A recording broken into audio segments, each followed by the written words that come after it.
You're not a procrastinator. You have a habit of procrastinating. Big difference. Yeah, and I said it the other day, and you have to realize, you have to know, you have to accept that all your excuses are lies. They are lies, all of them. None of us can afford to have a life that is controlled by someone else, or a life that is basically controlled by our emotions. You see, all habits have three parts. There's a trigger, and in the case of procrastination, the trigger is always stress. Then there's a pattern you repeat, and in the case of procrastination, it is to avoid doing something. And then there's a reward. You get a little stress relief. I learned many years ago that there are two kinds of people. There's the type of person who says, I'm going to wait till I feel like it before I do it. And then there's a person who says, I've got to do it so that I feel like it. One will never get anything done because they're still waiting to feel the moment to move. And the other person says, no, I need to move, and then I will begin to feel the moment. Think about the things that you tell yourself, the lies you use to rationalize taking the easy road. Taking the easy road and leaving discipline behind. Think about them. You don't have time. That's a lie. You don't have support. That's a lie. You don't have the equipment or the gear. Lies. You don't know the best way. Who cares? That's a lie. Or you're too old, or you're too young. Of course you're too old or too young. Lie. And there's you're too busy. Sure you are. That's a lie. And you're too tired, or you're too sore, or you're just plain not feeling it. Lies, lies, lies. And the list goes on and on and on. And it doesn't stop if you don't make it stop. Sonia, self-discipline is essential in your life and in my life if we're going to get things done. So I have a challenge for every one of you this weekend. The challenge is simple. As you go through your weekend, and sometimes it's kind of hopefully an easier time of your week, ask yourself, am I practicing self-discipline in my life? Am I doing the things that I should do because I need to do them, or am I kind of waiting to feel the moment? Do like our friends Nike say, just do it. The only way to break a habit, you guys, is not to deal with the triggers. You're never going to get rid of the stress in your life, but you can 100% change your pattern of avoiding work. So next time that you're in a situation where you feel yourself hesitate, you spent way too much time checking out the highlights from last night's scores, what you're going to do is you're going to go, oh, I must be stressed out about something. Acknowledge the stress. Then go 5, 4, 3, 2, 1. I want you to count to yourself because I want you to interrupt the habit that's stored here, and I want you to awaken your prefrontal cortex. Then I want you to just work, just for 5 minutes. The reason why I want you to only work for 5 minutes is because your problem isn't working. It's the habit of avoiding. I just need you to start. And here's the other cool thing. We know based on research that if we can get you to start, 80% of you are going to keep going. So recognize the excuses are not valid. They aren't. They're trumped up. They're conjured up. They're fabricated. They're lies. And how do you stop the lies? You stop the lies with the truth. The truth. The truth will set you free.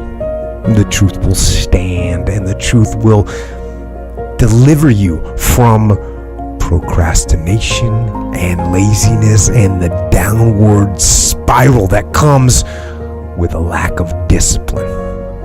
So don't believe the lies, believe the truth. And the truth is, you have time. You have the skill, you have the knowledge and the support and the willpower and the discipline to get it done.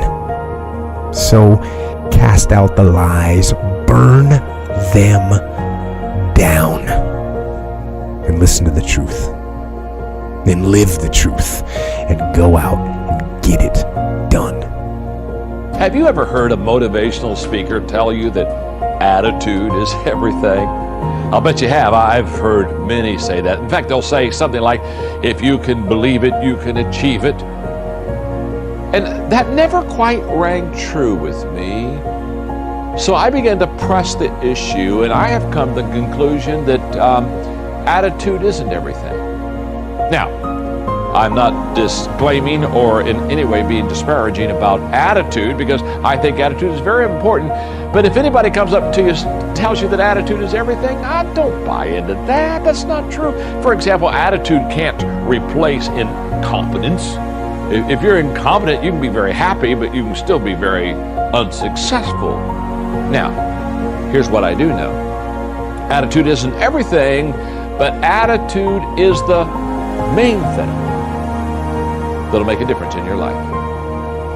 Because I believe that, I wrote the book, The Difference Maker. You see, that's what attitude is. Attitude is the difference maker. You have two people side by side that you're thinking about employing in your company. Both of them have the same background, same job description, education, experience. I mean, you could almost flip a coin and say, I could hire the one on the right, or I could hire the one on the left. But one has a great attitude and one has a bad attitude. Now, who are you going to hire? You're going to hire the person with a great attitude. Why? Because it was the difference maker. One of the things that can help you stop procrastinating, well, let's say two things. I referred to them at the end of my talk. One is to have a really nicely developed vision of heaven. It's like, okay, here's what you need to know. How would your life be? What would it be like if it was really good? And I don't get primitive about that. It's not like, naked supermodels on a yacht. They're too skinny anyways.